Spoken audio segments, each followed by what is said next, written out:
Assalamualaikum warahmatullahi wabarakatuh. Halo teman-teman semuanya, selamat pagi dan salam sejahtera untuk kita semua. Baiklah, sebelum kami memulai untuk memberikan materi mengenai rute pemberian obat, izinkan kami berterima kasih terlebih dahulu kepada Ibu Apoteker Mira Febriana, Magister Sains, yang telah membantu kami dalam pembuatan materi ini. Baiklah, tak kenal maka tak sayang, izinkanlah kami untuk memperkenalkan diri kami terlebih dahulu. Kenalkan, kami adalah dari kelompok 1 yang beranggotakan 8 orang, termasuk diri saya sendiri. Nama saya adalah Nauf Astaki, kemudian teman saya Ashifa Amelia, Debbie Aulia Pratiwi, Haniza Agustin, Neisha Triani, Nurisna Hasibuan, Syarifah Afifah, dan Zahia Ufairo. Baiklah, tanpa memperpanjang mukadimah, marilah kita masuk kepada materinya. Kita mulai dari definisi dari rute pemberian obat. Jadi, rute pemberian obat dalam farmakologi dan toksikologi adalah jalur suatu obat, cairan, ataupun racun yang dimasukkan ke dalam tubuh. Jadi, rute pemberian obat umumnya dikelompokkan berdasarkan lokasi pemberian obat tersebut. Kita lanjutkan kepada jenis-jenis rute pemberian obat. Rute pemberian obat dibagi menjadi dua. Yang pertama adalah enteral dan parenteral. Apa itu enteral? Enteral adalah pemberian obat melalui oral atau mulut, atau bisa disebut saja pemberian obat melalui saluran cerna. Kemudian kita lanjut kepada parenteral. Parenteral adalah pemberian obat tanpa melalui mulut, tetapi langsung melalui pembuluh darah. Itu bisa contohnya suntik dan lain-lain. Baiklah, kita lanjutkan kepada jenis rute pemberian obat secara enteral yang pertama, yaitu adalah sediaan sublingual. Apa sih sediaan sublingual itu?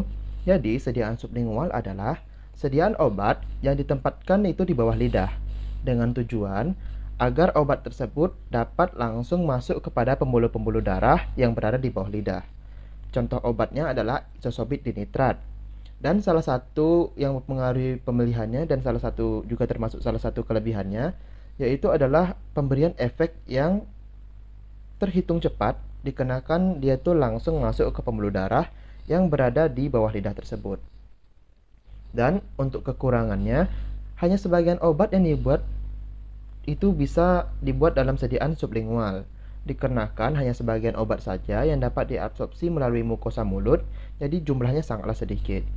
Kemudian, untuk obat yang mengandung nitrogliserin, pengemasan dan penyimpanan obat memerlukan cara khusus, karena bahan ini mudah menguap. Baiklah, kita lanjutkan kepada sediaan obat eteral yang kedua, yaitu adalah sediaan obat bukal. Apa sih itu sediaan bukal? Jadi sediaan obat bukal adalah sediaan obat yang ditempatkan di antara gusi dan pipi. Faktor yang mempengaruhi pemilihan dari obat ini adalah seperti sublingual tadi. Yang pertama adalah cara kerja obat yang tergolong sangat cepat. Kemudian, lebih mudah diserap ke pembuluh darah, vena di rongga mulut. Contoh obatnya sendiri adalah Theocap SR. Jadi, seperti yang saya sebut tadi, faktor pemilihannya juga termasuk kelebihan dari obat ini, yaitu adalah absorpsi obat yang cepat, kemudian menghindari metabolisme di hati, dan tidak memerlukan kerjasama pasien. Kekurangannya adalah kepatuhan pasien itu kurang, dan banyak terjadi kondisi di mana obat sediaan bukal ini malah ditelan seperti kapsul. Kemudian yang kedua, iritasi pada mukosa mulut, dan ketersediaan produk ini adalah terbatas, seperti sublingual tadi. Baiklah, kita lanjutkan kepada contoh sediaan obat secara enteral yang ketiga, yaitu adalah obat oral. Apa sih obat oral itu? Jadi, obat oral adalah obat yang dikonsumsi dengan meminum obat melalui mulut dengan bantuan air. Faktor yang mempengaruhi pemilihannya, dan juga salah satunya kelebihannya, yaitu adalah cara pemberian obat yang nyaman, hemat biaya, dan sediaan yang paling umum digunakan pada saat ini. Contohnya adalah obat tramadol tablet atau paracetamol tablet juga. Untuk kelebihannya tidak jauh dari faktor pemilihannya, yaitu pemberiannya yang tergolong mudah, murah, aman, nyaman, lazim, dan praktis. Kemudian dapat digunakan untuk mencapai efek lokal di dalam usus, misalnya obat cacing, atau obat diagnostik untuk pemotretan lambung sampai dengan usus. Kemudian bisa juga digunakan untuk sterilisasi lambung, usus, pada infeksi atau sebelum operasi menggunakan antibiotik. Nah, untuk kekurangannya, yaitu obat ini tidak dapat digunakan untuk pasien yang tidak sadar atau pasien yang mengalami mual muntah, kronis, dan kesulitan untuk menelan. Karena pemberian obat ini lewat mulut. Jadi, kalau pasien yang mengalami mual muntah atau gangguan menelan, itu akan menghambat pengonsumsian dari obat ini. Kemudian dapat terjadi inaktivasi oleh hati sebelum diedarkan ke tempat kerjanya dan ke reseptornya. Baiklah, untuk penjelasan seterusnya akan dijelaskan oleh teman saya. Selanjutnya yaitu rektal. Rektal adalah obat yang dimasukkan melalui anus atau rektum dengan tujuan memberikan efek lokal dan sistemik. Jenis obat yang diberikan secara rektal disebut sebagai suppositoria. Faktor yang mempengaruhi pilihannya yaitu yang pertama, jika pasien tidak bisa mengonsumsi obat secara langsung. Lalu yang kedua, mengeluhkan mual dan muntah yang parah. Contoh obatnya yaitu propiretik. Selanjutnya yaitu kelebihan rektal. Yang pertama, pilihan untuk pasien yang sulit menelan. Yang kedua, cepat diserap. Yang ketiga, bypass metabolisme hati.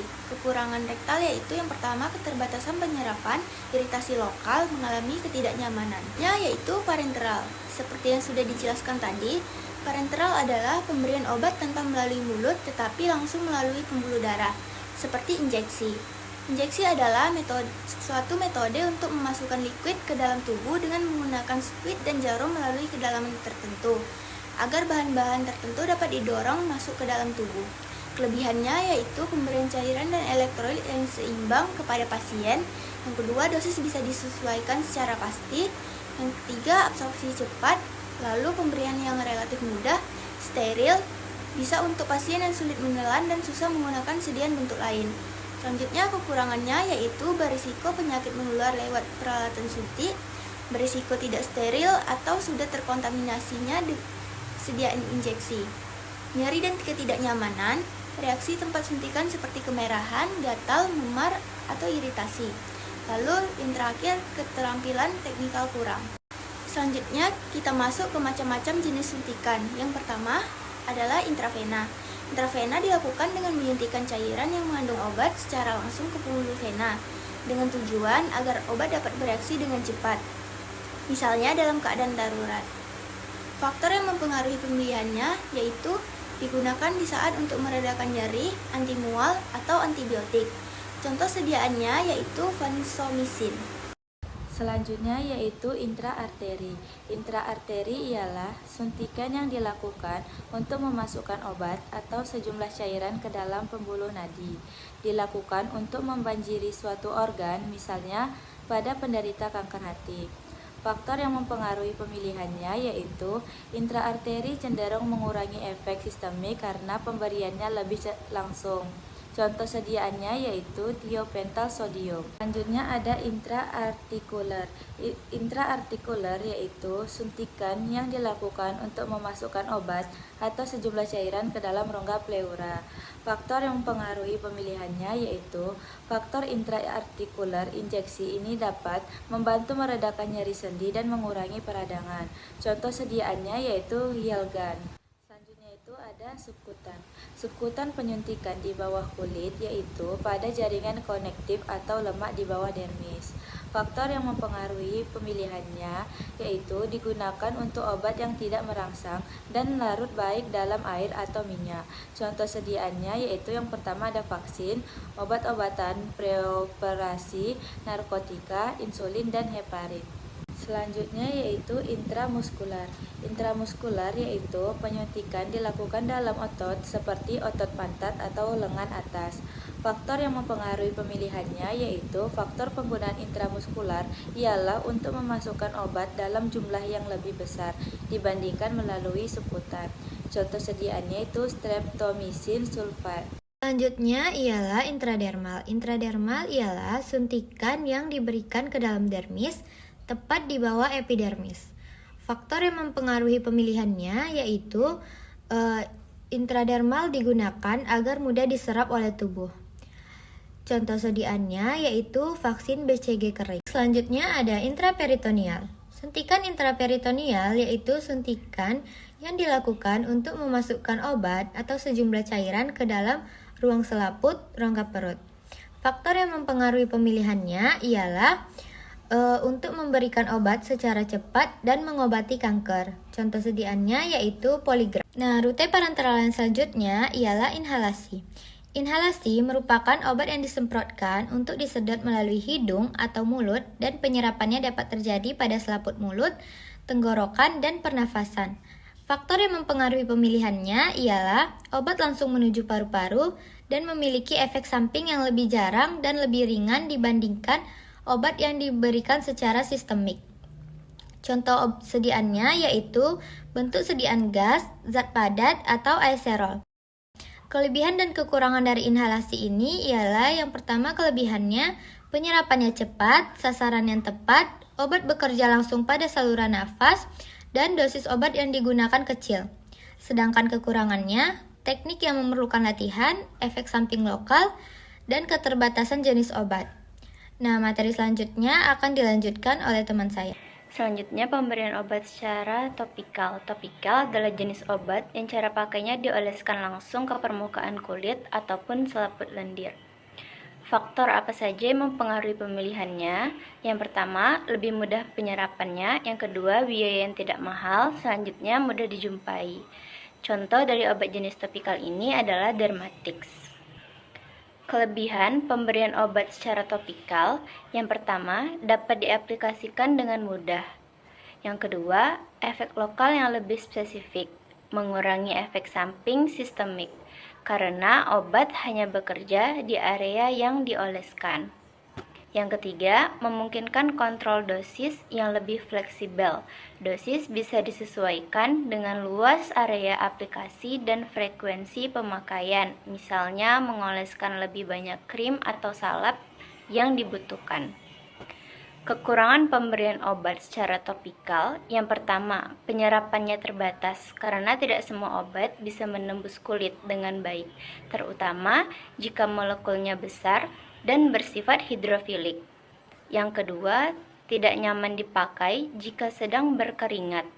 Yang ketiga, beberapa bahan pengawet dapat menyebabkan iritasi pada kulit yang sensitif. Selanjutnya, pemberian obat secara intranasal. Intranasal adalah pemberian obat melalui hidung secara langsung. Faktor apa saja yang mempengaruhi pemilihannya? Yang pertama, karena reaksinya yang cepat. Yang kedua, menghindari overdosis. Yang ketiga, efek samping yang minimal. Contoh dari obat intranasal ini adalah Sterimar Blocked Nose Hypertonic. Kelebihan apa saja pemberian obat secara intranasal? Yang pertama, minim resiko infeksi dibandingkan injeksi. Yang kedua, absorpsi cepat dan efektif. Yang ketiga, alternatif bagi pasien yang sulit menelan dan tidak sadar. Kekurangan dari pemberian obat secara intranasal ini, yang pertama, dapat menyebabkan iritasi mukosa hidung. Yang kedua, durasi efek lebih singkat. Dan yang terakhir, volume dosis terbatas. Oftalmik itu digunakan untuk mengobati pembengkakan dan nyeri mata setelah operasi mata. Faktor yang mempengaruhi pemilihannya yaitu absorpsi, keamanan, kemudahan pemberian, ketersediaan obat. Contoh obatnya ada Natasin. Kelebihan dan kekurangan oftalmik. Yang pertama, kelebihan, penyerapan obat lebih mudah, efek samping yang lebih sedikit relatif, mudah digunakan. Kemudian kekurangan, dapat mengalami iritasi bila memiliki alergi jika tidak digunakan dengan tepat, dan dapat menyebabkan infeksi mata, dan tidak semua obat tersedia dalam bentuk oftalmik. Otik. Otik adalah obat untuk telinga yang digunakan dengan cara diteteskan ke telinga. Faktor yang mempengaruhi pemilihannya yaitu penanganan pertama apabila di telinga terasa sakit serta melunakkan kotoran di telinga. Contoh obatnya yaitu ada Forotic Ofloxacin. Kelebihan dan kekurangan pada otik. Kelebihan, penyerapan obat yang lebih cepat, efek samping yang lebih sedikit, mudah digunakan, dan lebih menghemat biaya dan mudah dijumpai. Kekurangannya, dapat menyebabkan iritasi, menyebabkan infeksi bila digunakan dengan cara yang salah dan berlebihan, dan tidak efektif untuk semua kondisi. Selanjutnya yaitu pemberian obat melalui vagina. Rute ini biasa digunakan untuk mengobati infeksi vagina seperti infeksi jamur dan bakteri vaginosis. Faktor yang mempengaruhi pemilihannya yaitu obat yang diberikan melalui vagina dapat langsung mencapai area yang terkena, sehingga obat lebih cepat dan efektif bekerja. Contoh obatnya yaitu flagystatin. Kelebihan dan kekurangannya. Kelebihannya yaitu obat yang diserap melalui vagina dapat mencapai sirkulasi darah dengan cepat, sehingga memberikan efek terapeutik yang lebih cepat. Pemberian intravaginal dapat mengurangi efek samping sistemik seperti mual dan muntah. Kekurangannya yaitu vagina memiliki mekanisme pembersihan alami, sehingga obat yang diberikan melalui vagina dapat cepat dikeluarkan, mengurangi waktu tinggal obat di area tersebut. Waktu retensi obat yang singkat dapat menyebabkan pelepasan obat tidak maksimal, sehingga efek terapeutik mungkin tidak optimal. Selanjutnya yaitu pemberian obat melalui lubang kencing atau uretra. Rute ini biasa digunakan untuk mengobati infeksi saluran kencing atau ISK dan disfungsi ereksi. Faktor yang mempengaruhi pemilihannya yaitu efektif untuk kondisi seperti disfungsi ereksi atau uretra, karena langsung ke organ target dan efek lokal yang cepat. Contoh obatnya yaitu mezatrin. Kelebihan dan kekurangannya. Kelebihannya yaitu obat tidak perlu melalui saluran pencernaan, sehingga efek samping gastrointestinal seperti muntah dan mual dapat dihindari, karena obat langsung dioleskan ke area yang sakit. Dosis yang dibutuhkan lebih kecil dibandingkan dengan pemberian oral. Selanjutnya yaitu kekurangannya. Rasa tidak nyaman atau iritasi mungkin terjadi saat obat masuk ke uretra. Pemberian obat uretra memerlukan prosedur invasif, yaitu memasukkan obat ke dalam uretra. Prosedur ini dapat menyebabkan rasa sakit dan ketidaknyamanan. Selanjutnya ada intratekal. Intratekal merupakan obat yang akan disuntikkan melalui jarum yang sudah dimasukkan ke celah antara tulang belakang di area pinggang. Faktor yang mempengaruhi pemilihannya yaitu ada absorpsi cepat, pasien tidak sadar, dan dapat untuk dosis yang sangat kecil. Untuk contoh obatnya yaitu ada vancomycin. Untuk kelebihan dan kekurangannya, kelebihan yaitu yang pertama ada penyerapan cepat, yang kedua efektif untuk kondisi neurologis, dan yang ketiga dapat memberikan dosis obat yang lebih rendah. Untuk kekurangan, yang pertama dapat mengakibatkan kerusakan saraf, dan yang kedua tidak semua jenis obat cocok untuk pemberian secara intratekal. Dan yang terakhir yaitu ada epidural. Epidural adalah salah satu anestesi atau bius lokal yang digunakan untuk membuat bagian tertentu pada tubuh mati rasa. Faktor yang mempengaruhi pemilihannya yaitu memberikan efek mati rasa agar pasien yang akan dioperasi tidak mengalami rasa sakit. Contoh obatnya yaitu ada bupivacain. Untuk kelebihan dan kekurangan, kelebihan yang pertama adalah mengurangi rasa sakit, yang kedua mempercepat proses persalinan, yang ketiga mengurangi stres dan kecemasan, yang keempat membantu ibu tetap sadar dan lebih nyaman saat melahirkan. Untuk kekurangannya, yang pertama yaitu resiko infeksi jika prosedur tidak dilakukan dengan steril, dan yang kedua dalam beberapa kasus dapat menyebabkan nyeri punggung setelah melahirkan, dan yang terakhir dapat menyebabkan kesulitan buang air kecil sementara.